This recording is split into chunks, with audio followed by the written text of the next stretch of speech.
Chop তো তোমরা অনেক রকমই খেয়েছো। একবারে এই সয়াবিনের চপটা বানিয়ে খেয়ে দেখো। মাত্র এক প্যাকেট সয়াবিনেই কিন্তু বাড়ির সবার জন্য এই সয়াবিনের চপ খুব সহজেই বানিয়ে নিতে পারবে। আর এটা খেতে একদম মাংসের চপকেও হার মানাবে, এতটা ভালো খেতে। তো প্রথমে আমি এখানে কড়াইয়ের মধ্যে তেল দিয়ে ওর মধ্যে দিয়ে দেবো হাফ চামচের মতন জিরে আর হাফ চামচের মতন মৌরি। তারপর হালকা একটু নাড়িয়ে নিয়ে এরপর ওর মধ্যে কুচানো আদা আর কুচানো রসুন দিয়ে ভালো করে একটু ভেজে নিয়ে তারপর ওর মধ্যে দিয়ে দেবো বেশ খানিকটা পেঁয়াজ কুচি। এরপর পেঁয়াজটাকে ভালো করে একটু নরম হওয়া পর্যন্ত ভালো করে ভেজে নেব।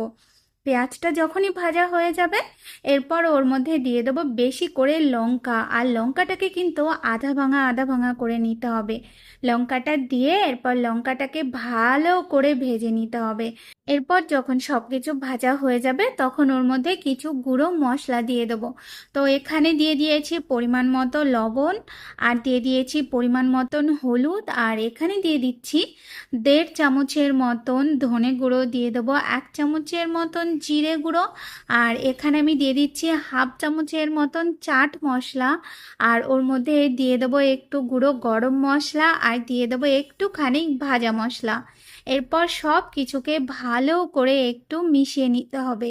সব কিছু ভালো করে মেশানো হয়ে গেলে এরপর আমি ওর মধ্যে দিয়ে দেবো আলু। তো এখানে আমি আগে থেকে আলু সেদ্ধ করে রেখেছিলাম, আর এখানে আমি 2টো আলু সেদ্ধ করে নিয়েছি। তারপর সেটাকে ভালো করে ম্যাশ করে নিয়ে এরপর আলুটা দিয়ে দেবো। তারপরে ভালো করে এই মশলাটার সাথে একটু নাড়িয়ে চাড়িয়ে নিতে হবে। ভালো করে মশলাটার সাথে আলুটা একদম মেশানো হয়ে গেলে তারপর ওর মধ্যে দিয়ে দেবো সয়াবিন। এখানে আমি 1 প্যাকেট সয়াবিনকে সেদ্ধ করে তারপর সয়াবিনটাকে মিক্সিং জারের মধ্যে এরকম করে নিয়েছি। এরপর সয়াবিনটা দিয়ে তারপর ভালো করে আবার কিছু সময়ের জন্য এটাকে ভালো করে একটু নাড়িয়ে চাড়িয়ে রান্না করে নেব।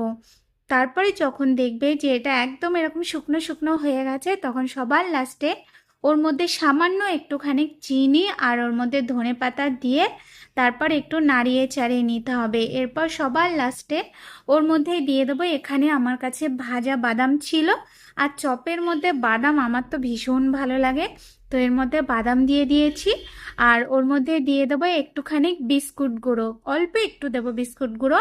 এরপর ভালো করে এটাকে একটু টানিয়ে নিতে হবে।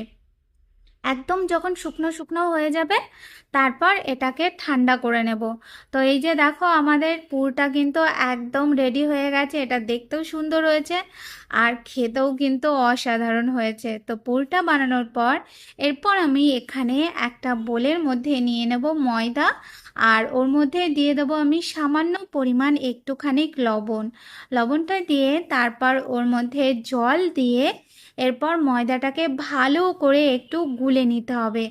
এখানে ময়দাটা কিন্তু একদম ঘন করব না, আবার একদম পাতলা করব না, মানে মিডিয়াম রাখবো।